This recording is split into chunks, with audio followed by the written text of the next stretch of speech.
to UniSZA Micro-Credential course. Hi, I am Zurina from the Faculty of Languages and Communication, UniSZA. So today I'm sharing with you one of the modules that UniSZA is offering for Micro-Credential, which is called Being Persuasive. And today we are doing one of the topics, which is Introduction to Persuasive Speech. Now, when we think about persuasive speech, we have to think about how we define persuasion. How do others define persuasion? What is persuasive speaking? So for your information, persuasive speaking is one of the most spoken type that people engage in the world. Why? Because it is as simple as you discuss what to eat for dinner among your family members, to the most complex when you argue about politics or religion issues. Because of this, persuasive speaking is very much connected between the audience and the speaker in a lot of ways. Now, you have to remember, language in persuasive speech is rather not controlled by the speaker, but it is actually based on what the audience actually think about what the speaker says and how the speaker says it. So because of this, again, persuasive speaking would require an extra attention to how we analyze the audience.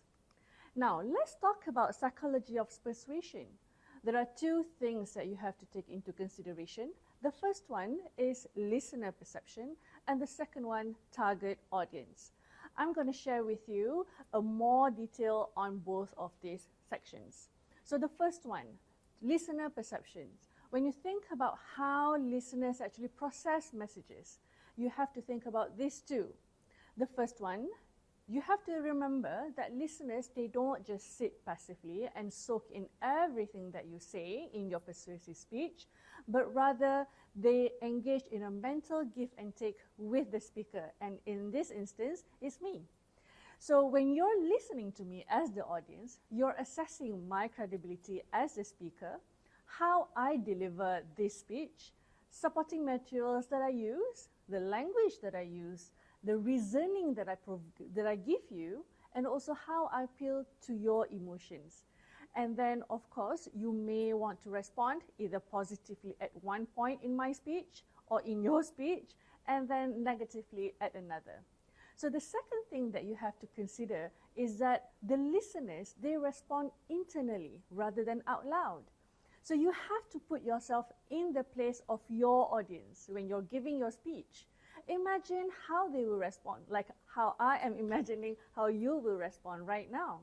So that means you have to be as tough on your speech as your audience may be.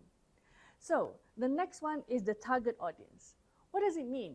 As you can see in this photo, this is a class. The audience in here is the whole class. So would I want to actually portion the whole audience, or do I want to actually target one group of the audience? When you're thinking about persuasive speech, you can't really target everybody in the hall. You have to think about that one portion that you're targeting, that you want to persuade the most. So this is why, for example, commercials that are successful, they are actually aimed at one particular segment of the market. Another example of persuasive speech are normally given by politicians. That means these politicians, they don't actually target the whole audience in the hall. They would want to persuade some of that portion, a group of that audience. Because of this, and how do you do this? You do this by finding your target, identify who they are in the audience, and attempt to understand them. How do we do this? How do we understand the audience? One of the ways that you could do is, you could actually distribute questionnaires to find out where your audience may stand on your topic. Then, only then, you can tailor your speech to fit their values and their concerns. Now, before we end our session for today, I want you to reflect on this one question. What do you think you would need to consider when you're giving that one persuasive speech?